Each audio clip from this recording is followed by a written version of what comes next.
The House of Windsor has survived 10 centuries through the art of strategic adaptation. King Charles III's vision of a streamlined monarchy was presented as a rational concession to a cost-conscious public. It was a cold calculation of fiscal efficiency that neglected the necessity of visual vitality. By pruning the family tree to its most functional branches, the crown has dismantled its primary mechanism for cultural transmission. A monarchy that ceases to mirror the energy of its subjects risks transitioning into a mere administrative curiosity. The institution is no longer a living tapestry, but a census of institutional contraction. Current roster of working royals presents a stark numerical reality, with an average age approaching the 9th decade. The collective image radiates the dignity of a closing chapter, rather than the momentum of a new era. Beyond the Prince and Princess of Wales, the stage is populated by dedicated public servants, whose resonance with the rising generation is mathematically fading. This represents the siege mentality of a legacy institution. It is the act of protecting the core while inadvertently surrendering the periphery. Duty, in its most rigid and elderly form, has replaced the visceral connection that once tethered the youth to the throne. When the face of the sovereign becomes synonymous with the twilight of life, the crown risks a fatal loss of cultural relevance.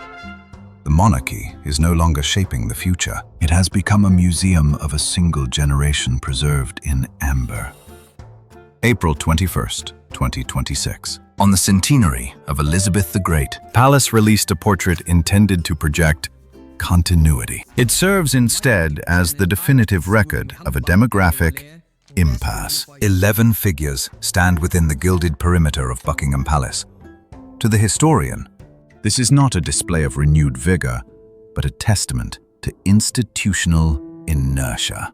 The Duke of Kent and Princess Alexandra occupy the center of the frame. At 90 and 89 years old, they represent the final living vessels of the mid-20th century. Their presence on the front lines of duty is not a matter of ambition. It is the tactical necessity of a dangerously depleted cadre. The statistical reality is unyielding. 7 of the 11 working members have surpassed their 75th year. The Duke and Duchess of Gloucester remain essential components of a machine that has failed to secure fresh recruitment. This is the functional consequence of the slimmed-down monarchy.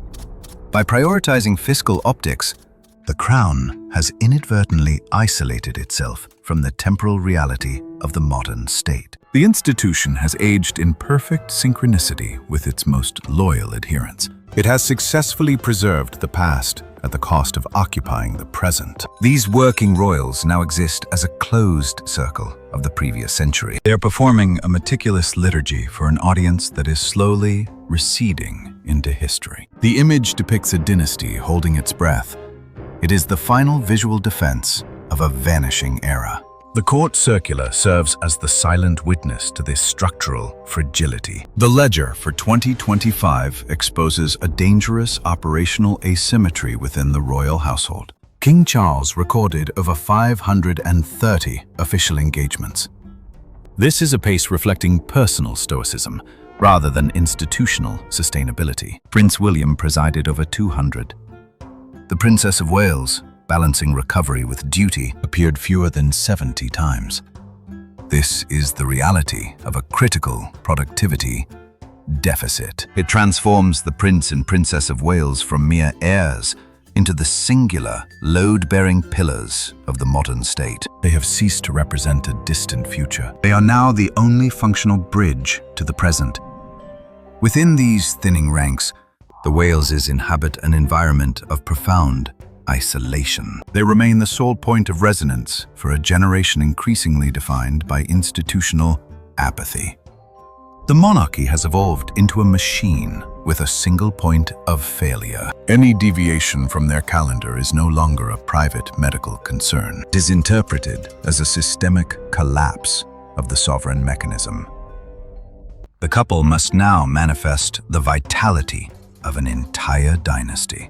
They are performing the role of the future while navigating a council anchored in the previous century. It is a test of endurance, where the margin for error has effectively vanished. The weight of 1,000 years now rests upon the two individuals with the least institutional latitude. History does not tolerate stasis. The current composition of the House of Windsor mirrors the brittle stability of the Soviet gerontocracy of the early 1980s. When a system ages in unison, it does not transition, it fractures.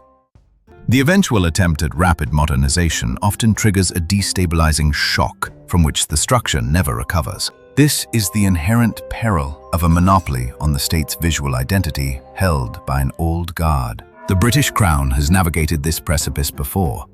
In her final decade, Queen Victoria became the Widow of Windsor, an icon of withdrawal. The monarchy had become a relic of a vanished world, rather than a leader of the new one. The institution was saved by the radical disruption of Edward VII. He dismantled the Victorian gloom and engineered a public-facing monarchy suited for the 20th century. He understood that the crown must be seen to be believed. He recognized that longevity, when coupled with isolation, is a strategic liability. Today, the luxury of a prolonged Edwardian transition is absent. The pace of cultural erosion is too swift for gradual evolution. A monarchy frozen in a demographic snapshot risks becoming an archaeological curiosity. The institution is fighting a biological clock that tradition alone cannot rewind. The ultimate adversary of the throne is not the Republican insurgent, but the indifferent bystander. Political opposition provides the crown with the necessary friction to maintain its edges. Apathy, however, acts as a silent solvent. It does not contest the monarchy, it renders it invisible. The institution faces a total decoupling from the collective imagination of the youth. When the working core is perceived as an exclusive enclave for the elderly, the crown loses its character as a shared national enterprise. It transitions from a living symbol into a private relic of a vanished social order. The centenary portrait functioned as a tactical retreat, prioritizing fiscal optics over cultural resonance. The exclusion of figures like Zara and Mike Tyndall, who possess a rare, visceral currency, reveals a dangerous rigidity within the palace. By ignoring the natural depth of the family, including the untapped potential of Lady Louise and the Earl of Wessex, the institution has severed its most effective bridges to the present. The monarchy has opted for an administrative purity that borders on isolation. Without these auxiliary conduits, sovereign mechanism ceases to mirror the complexity of the modern state. It becomes an artifact of contraction. Indifference is the ultimate withdrawal of consent. History suggests that once a nation ceases to see itself reflected in its symbols, the tradition becomes a burden. The palace has secured its balance sheet, but it has endangered its legacy. A crown without a demographic future is merely an expensive historical weight. The Carolian era heralds the rise of soft republicanism. This movement does not seek the barricades. It is a clinical exercise in fiscal severance. The ultimate risk to the throne is a referendum on the sovereign grant, where a modern state simply chooses to cease the funding of its own continuity. The era of the working royal as an immutable fixture is concluding.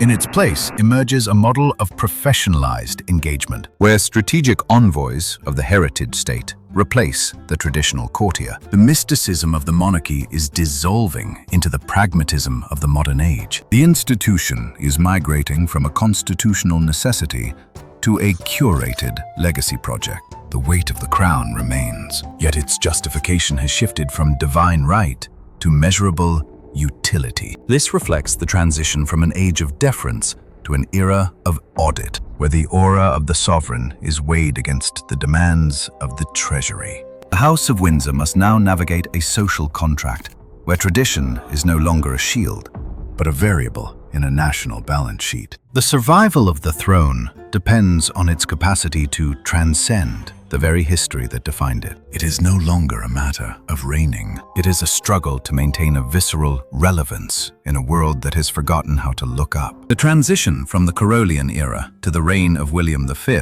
will be the final test of this strategic adaptation. We are documenting the fundamental restructuring of the British state. Subscribe to join this ongoing historical record and share your perspective on the future of the crown in the comments.